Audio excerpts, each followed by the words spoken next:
All right, I want to introduce you to Brian O'Toole, who worked at the U.S. Department of Treasury from 2009 to 2017.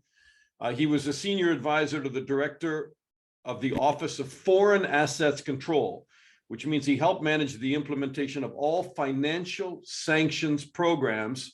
And he played a central role in designing the U.S. sanctions regime in response to Russia in Ukraine from 2014. And he also negotiated the multilateral sanctions imposed by the EU, the European Union, and G7 in coordination with the United States. And Brian is also with the Atlantic Council. Hi, Brian. Hi there. Hey, I'm very excited to talk to you because I have spent a career reporting on sanctions at different times when I was based in Russia, at different moments, depending on what they were doing, whether it was Georgia, whether it was the use of a chemical nerve agent here in the UK, and then now from 2014 forward with Ukraine. And there is so much debate about sanctions, and a lot of people say sanctions don't work. And I think that you'll tell me that they do. And I want to hear you tell, what is your assessment of those years of sanctions against Russia? Have they really accomplished anything? I always struggle with people who say they don't work, right? Nobody ever says diplomacy doesn't work just because we're not getting what we want from another country. And sanctions essentially are a tool of diplomacy, right? It's a tool of, statecraft in the United States. And they don't work without everything else around there. The challenge that I think a lot of people have with Russia in particular is they take a very simplistic view. Russia is still in the Donbass and Crimea, therefore sanctions don't work. Sanctions were never meant to dislodge Putin and the Kremlin from the eastern part of Ukraine or Crimea. They were meant to provide leverage for negotiations. Sanctions essentially were meant to forge the Minsk Accords, right? And so you can take issue with where Minsk is today. It certainly doesn't seem like it's a viable kind of solution given where Putin sees it and with all the kind of political challenges Ukraine has with Russian noncompliance and the promulgation of this kind of static war or Cold War, whatever you want to call it, for the last 8 years. But that's the challenge, right? Sanctions on Russia are actually quite small, even though they're imposed against very large companies and the government.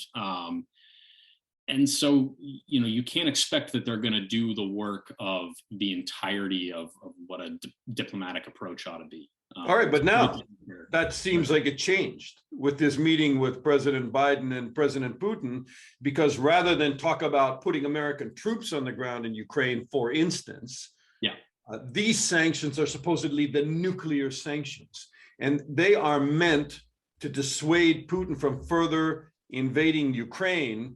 What is in the nuclear warhead? And I don't even like to have parallels with nuclear anything between two nuclear powers. But all right, let's go with the characterization from the State Department. What is in that warhead that would dissuade Putin?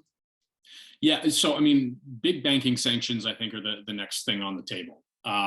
It's hard to imagine the U.S. going after energy at the moment, but I think U.S. financial power is unparalleled, right? The number of payments, cross-border payments that come through the United States is astronomical. It goes well beyond your standard measures of, contracts denominated in dollars or payments denominated in dollars, right? A lot of times what happens is even a payment that's not denominated in dollars that has an origination and termination in countries entirely foreign to the US, that'll come through New York City because the banks involved in the transaction need to swap currencies. And the way everybody does that in the banking industry is they go through dollars, right? Everybody's long in the dollar. So when they settle up a transaction, right? If you're Russia and you're transacting with Turkey, for instance, right? There are Russian tourists who go to Turkey.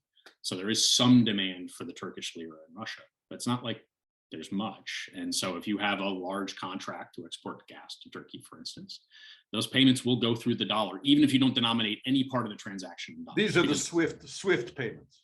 Yeah, essentially, yeah. So what happens is there will be a transaction in foreign exchange where somebody will purchase, say if you're in Russia, you need to purchase Turkish lira. You do that by going essentially through the United States because you're going to exchange dollars in the back end to help balance out your currency risk as a bank. So all these payments flow through the United States, means US sanctions, particularly in the financial markets, are extraordinarily powerful. And so if the US were to decide to go after, say, Bank, Gazprom Bank, and the Russian, Direct Investment Fund, RDIF, one of the sovereign wealth funds, there's a reasonable chance that Gazprom Bank wouldn't be able to make international payments. It might kill Bank altogether, which is kind of not the most solvent institution in the world, as I understand it. And it effectively puts the RDIF out of business. Those are big economic effects looking at Putin. And so I don't know exactly what's in kind of, Just one sec though. Is that a sectoral sanction against banking, or is that suspension of SWIFT payments? No, that's so the SWIFT thing is a separate matter. It's kind of a red herring. We can talk about that too, but it's imposing what the US calls blocking or asset freezes on those. So what that is it's a freezing of assets and a cessation of all dealings, including clearing payments on behalf of them, right? So what applies to the IRGC, right, without the terrorism label, that's essentially the same sanction that I believe they're discussing, or understand that is in discussion for some financial institutions in Russia. Tricky business, right? Because Gazprom moves gas, which Europe buys and uses. So how can you go about sanctioning the person who heats your home? Well, I said Gazprom Bank, right? So it's the bank that finances a lot of it and has other obligations. And again, I don't know whether that one's on the table or not, but Gazprom Bank is subject to sectoral sanctions, right? So it has certain restrictions on its ability to raise capital in Western markets as part of the sanctions in 2014. So you would certainly think that the banks that are already kind of sanctioned by the United States and Europe would also be in the mix for increased sanctions pressure. And that's where this goes next, in my view, is to those institutions that are there and could be the targets for increased pressure, harsher sanctions. These are huge, massive revenue earners for the state, are they not? Absolutely, yeah. And that's part of the thinking, right? Is if you go after Bank, for instance, essentially like the slush fund for Putin to invest in the country. It's what financed the Sochi Olympics and all the wasteful spending there that propped up the patronage and corruption networks. Bank doesn't have ordinary depositors. It's not a bank in the traditional sense. So you're not necessarily hurting the ordinary Russian who's carrying a debit card around and trying to swipe it at a grocery store in Moscow. You are getting to the people who are closer to the Kremlin and reliant on the Kremlin's patronage to maintain power, wealth, whatever, right? Why wasn't this done long ago? I mean, these are Putin's wallets. Some people like to use that term. Why didn't we do it in 2014? Well, in 2014, right, there were sanctions imposed that were meant to go after certain aspects of Russian financing, and the sanctions were meant to provide leverage for a diplomatic deal. We got a diplomatic deal in 2014. It was the Minsk II Accords. By all accounts, and most outside observers thought that they were reasonable steps to de-escalate the conflict in the Donbass. And then essentially the theory was you deal with Crimea after the Donbass is settled, right? So there's some separate settlement on Crimea that's kind of got to happen regardless of what happens in the Donbass. And so in 2014, there was not necessarily a need to impose harsher sanctions, even if they were mostly targeted at kind of the elite in Russia or the wallets, because Minsk was agreed. And so, you can quibble with kind of policy since then about when Minsk II became kind of functionally dead or a zombie, but and whether sanctions should be considered then. But I think, there was a reasonable expectation that Minsk II was a good path forward for the sides involved in conflict. Yeah, I mean, the Ukrainians would argue they got the short end of the stick and the two sides. Anyway, I don't want to get into Minsk, but the two sides obviously have very different versions of what the Minsk Accords would be if they were implemented, whether they would get a veto in the Donbass against, Ukraine ever joining NATO or joining the EU or whatever. But so what's the danger of using the big hammer, like some of these sanctions going after those big banks? What is the danger?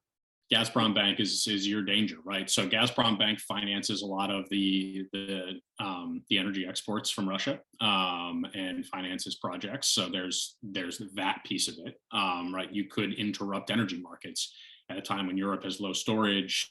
The price of gas, natural gas around the world is astronomically high, and everybody, in particular Europe, is looking at a really cold winter. That's a tough thing to think about.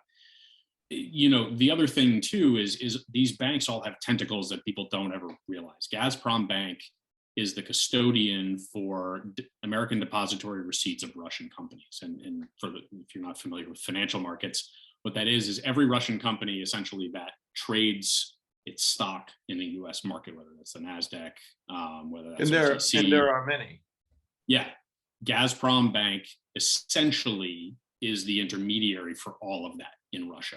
So if you sanction Gazprom Bank without thinking about the consequences, you could essentially freeze every Russian company's stock that trades in the United States. And you have a big impact on, say, pension funds in the United States, right? Those are things you have to understand and figure out how to mitigate if you're going to contemplate sanctions. It's no different than trying to figure out how you're going to mitigate the effect of sanctioning, Oleg Deripaska and what happens to Rusal, right? So there's a whole cascade when you look at sanctions. Like, I think, yeah, I read that one of the sanctions ideas would be you could go after big insurance companies, but insurance companies insure big ships at sea, including Russian ships that are moving goods all over the world. Yeah, absolutely. And those things are scary, right? This is the case in Iran, right? There's a huge set of sanctions that target the shipping industry and the oil industry in Iran. And there's a lot of focus from the international insurance companies on Iranian ships floating around the world. The thing nobody really talks that much about, right? So what the Iranians will say is, look, we've insured it domestically, right? So this ship floating around the world with, 130 million liters of oil is insured domestically. Iran can't cover that if there's an accident, right? Like that cost is well beyond the ability of any insurers in Iran to pay, let alone the government. And so these ships are essentially floating around with, insurance that's not worth all that much. If it capsizes off the coast or something like that and spills hundreds of millions of liters of oil, that's a risk you run. But by the same token, if Iran knows they're running that risk, there are fewer things they're going to be willing to put out there, because if they have to pay for them and it's going to bankrupt them, that's an economic decision. And so that's where you consider kind of the pluses and minuses of, if you go after, say, Sogaz, which is an insurance company in Russia that was owned by the Rotenberg brothers and briefly subject to sanctions in 2014. And they're close to Putin. Yeah, exactly. And close to Bank Rossiya and all the other stuff that goes on there. If you sanction Sogaz, there may be some effects, and some of those may be good effects you want to have an impact. Some of those may be things you want to mitigate. You've got to figure out, or at least try to pick and choose as much as you can. It's harder with Russia than Iran. It's harder with Russia than most other countries.